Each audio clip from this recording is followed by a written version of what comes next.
Jornal Diário, com Paulo Lopes. Boa noite, bem-vindos ao Jornal Diário, aqui do Novo Canal. Começamos com os dados das últimas 24 horas da infecção do coronavírus.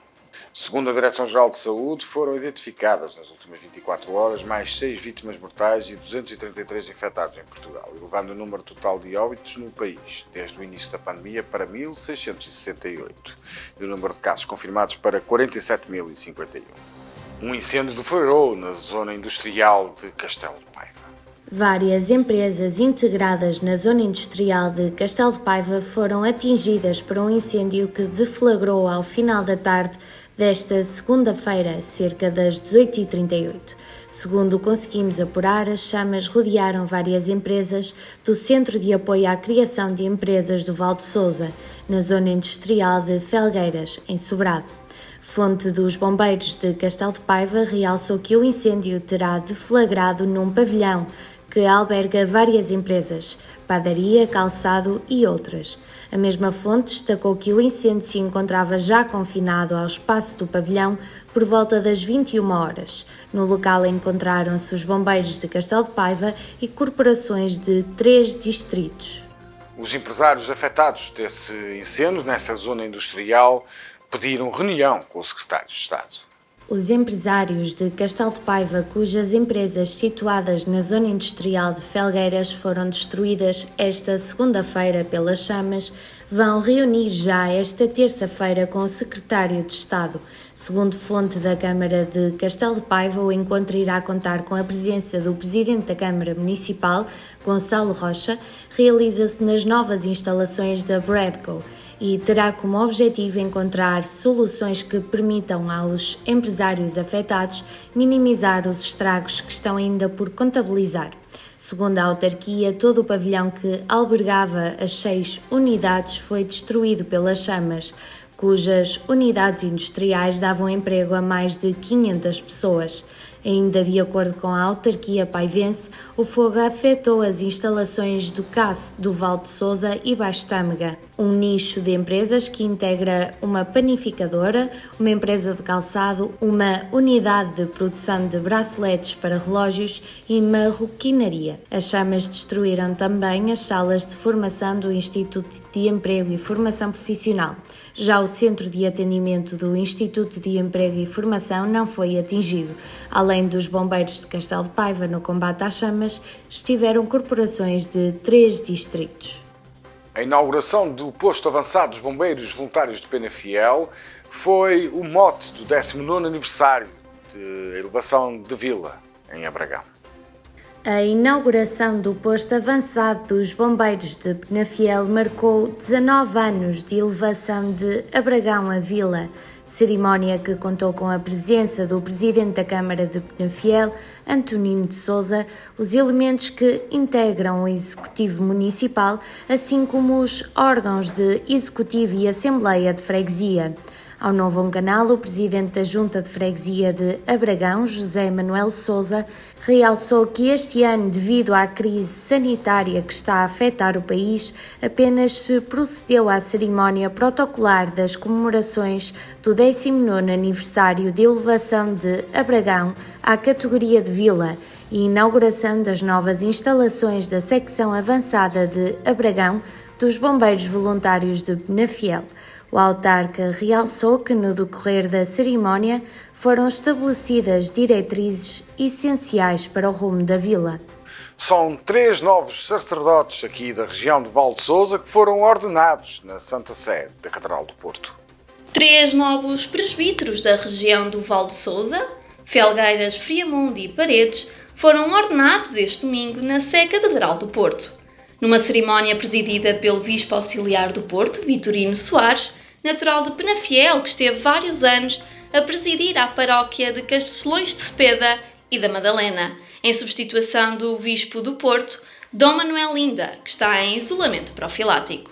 Na homilia das ordenações intitulada Embaixadores de Cristo para uma Diocese com Coração, o Bispo do Porto começou por afirmar que o Bispo diocesano confia ao reitor de seminário a tarefa fundamentalista de conduzir alguns jovens à participação no sacerdócio de Jesus em favor do seu povo, como verdadeiros ministros da reconciliação e autênticos embaixadores de Cristo. Portanto, não fica nada mal que, neste momento, sendo um bispo auxiliar quem exerce as funções de reitor, seja ele a presidir a esse momento cimeiro que confirma a razão do ser do seminário, sela a generosidade destes jovens que dispõem da sua vida para o serviço dos seus irmãos, na fé, e enchem de alegria a nossa Diocese do Porto e a Congregação de Uniana. Na homilia das ordenações, D. Manuel Linda deixou uma palavra de apreço aos familiares dos novos recém-ordenados presbíteros. A reestruturação do Jardim Central da Freguesia de Raimonda venceu o orçamento participativo. A reestruturação do Jardim de Parada, equipamento central na Freguesia de Raimonda, no concelho de Passos de Ferreira, da autoria de Sofia Lobo, foi o projeto vencedor do Orçamento Participativo 2020, uma iniciativa da Junta de Freguesia. O presidente da Junta de Freguesia de Raimonda, Juscelino Moreira, destacou que a proposta vencedora foi votada por unanimidade e tem como propósitos promover a requalificação desta zona verde e de lazer situada bem no centro da freguesia. O projeto, segundo o autarca, prevê a substituição das diversões infantis, já em estado avançado de degradação e representando até alguma perigosidade, sendo que os 1.500 euros, valor do projeto vencedor, serão utilizados na íntegra. Além da remodelação das diversões infantis, Juscelino Moreira esclareceu que a Junta de Freguesia foi mais longe e irá intervir no sistema de rega, proceder à lavagem do chão e dos muros, confirmando que irá aproveitar estas obras para fazer algumas correções. Quanto ao timing de execução da proposta vencedora, o responsável pela Junta de Freguesia de Raimonda assumiu que as obras de requalificação serão executadas o mais rapidamente possível. Em Ordonho, as instalações elétricas foram terminadas. A urbanização de Ordonho, na freguesia de Alpendurada, Várzea e Torrão, esteve durante mais de 15 anos servida de infraestruturas elétricas provisórias. No ano passado, a Câmara Municipal de Marco de Canaveses acionou as garantias bancárias para encontrar a solução definitiva que servisse devidamente os moradores daquela urbanização. Assim, a autarquia substituiu-se ao promotor do projeto na execução das infraestruturas, tendo em conta que as mesmas não foram executadas nos prazos previstos, nem depois de acrescidas as prorrogações legalmente previstas. Foi instalado um posto de transformação aéreo de 250 voltaperes de potência e executada também a rede de baixa tensão e de iluminação pública. Para esta fase da obra foi executada uma garantia bancária de cerca de 70 mil euros. A conquista do Europeu 2016 foi uma obra por um escritor benefitelense.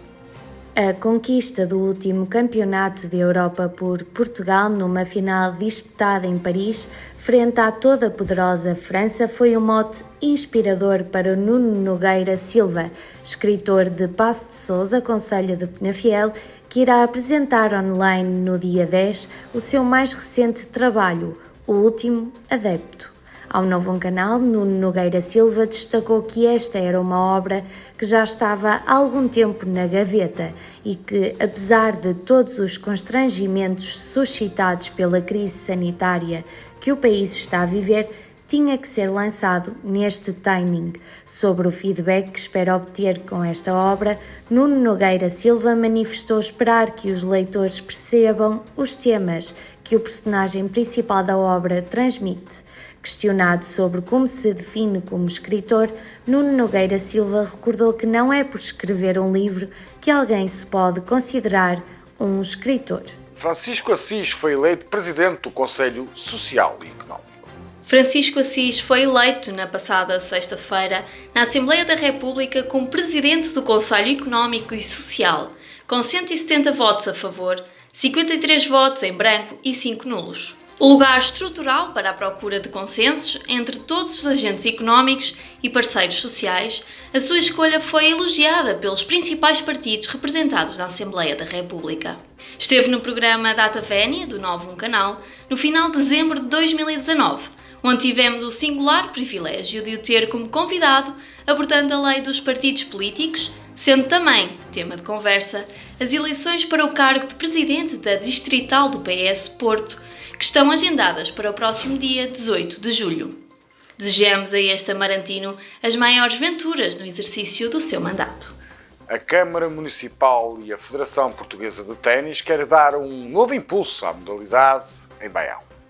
O presidente da Câmara Municipal de Baião, Paulo Pereira, recebeu a 10 de julho, nos Passos do Concelho, uma comitiva da Federação Portuguesa de Natação, composta pelo presidente desta entidade, António Silva, pelo vice-presidente federativo, Jorge Cruz, e pelo presidente da Associação de Natação do Norte de Portugal, Aníbal Pires. Estiveram também presentes a coordenadora do setor do desporto e associativismo da Câmara Municipal de Baião, Sílvia Costa, e a coordenadora pedagógica da Escola de Natação de Baião, Filomena Cardoso.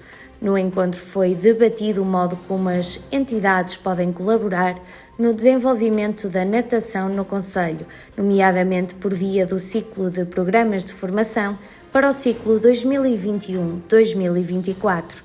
O trabalho conjunto destas entidades pode abranger não apenas a natação pura, mas também o polo aquático e outras modalidades. Paulo Pereira louvou o bom entendimento e a colaboração que tem existido com as partes, o que tem permitido a realização de estágios e de diversas formações no concelho de Baião.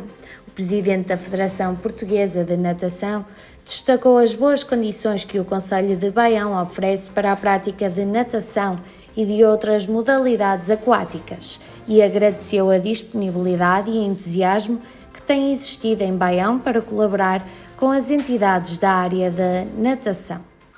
Rui Moreira, presidente da Câmara Municipal do Porto, pede contenção nas atividades futebolísticas. O presidente da Câmara do Porto deixou na tarde desta segunda-feira, numa mensagem de vídeo, um apelo aos portuenses para que, dada a proximidade do fim do Campeonato Nacional de Futebol e da final Taça de Portugal, mantenham o mesmo civismo e atitude responsável que têm adotado nos últimos meses. Por isso, neste ano atípico, as celebrações e concentrações devem ser evitadas, de forma a honrar os sacrifícios que, individual e coletivamente, os cidadãos têm sabido fazer em tempos tão difíceis como este. Rui Moreira, que gravou esta segunda uma mensagem a partir da Câmara do Porto, reconhece que os adeptos gostam de, tradicionalmente, celebrar este tipo de acontecimentos, quando apurados os vencedores quer de um campeonato, quer de outra competição desportiva de futebol. Nos próximos dias teremos o desenlace quer do Campeonato Nacional de Futebol, quer da Taça de Portugal. Conhecemos bem a forma como os adeptos tradicionalmente celebram esses acontecimentos. Desta vez, na situação em que vivemos, tem que apelar ao civismo e ao espírito de solidariedade de todos, para que compreendam que aquilo que foi conseguido nos últimos meses a pulso na cidade, com muitos sacrifícios individuais, tem que ser continuado. A nossa viagem começou cedo. Enquanto muitos ainda dormiam, a Hyundai já ia longe no caminho da ecomobilidade. Despertámos antes e já estamos na estrada. Somos líderes em soluções ecológicas e não vamos ficar por aqui. Esta é a energia que nos conduz, porque o planeta não dorme. Passamos agora para a rúbrica das notícias escritas. Já sabe, pode ver a sua cidade ou freguesia em novumcanal.pt.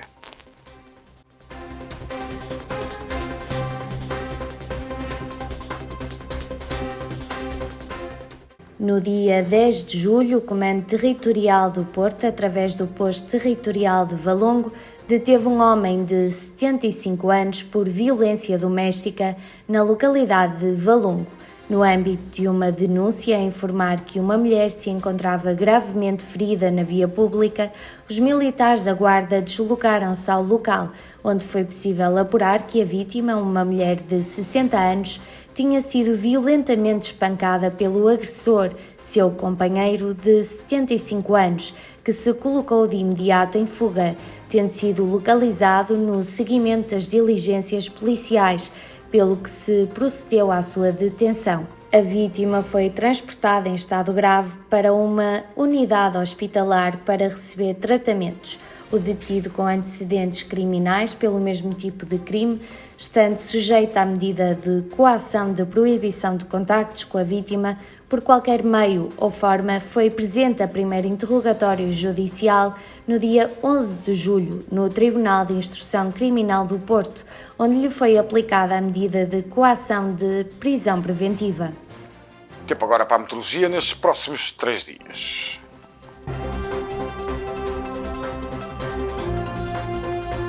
Amanhã, dia 15 de julho, o céu estará pouco nublado, com nuvens altas e com temperaturas máximas de 35 graus e mínimas de 19 graus. Quinta-feira, dia 16 de julho, o céu estará limpo, com temperaturas máximas de 37 graus e mínimas de 21 graus. Sexta, dia 17 de julho, podemos contar com céu pouco nublado, temperaturas máximas de 38 graus e mínimas de 22 graus. Chega assim ao fim a edição do Jornal Diário aqui do Novo Canal. Não posso me despedir sem deixar a minha sugestão habitual.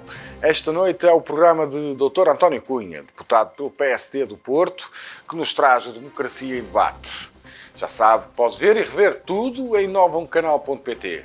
O meu nome é Paulo Lopes e desejo-lhe uma boa noite.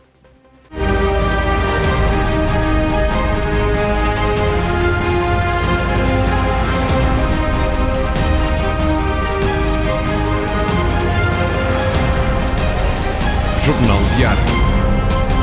Aqui no Novo Canal. Novo Canal. Sempre novo, sempre seu.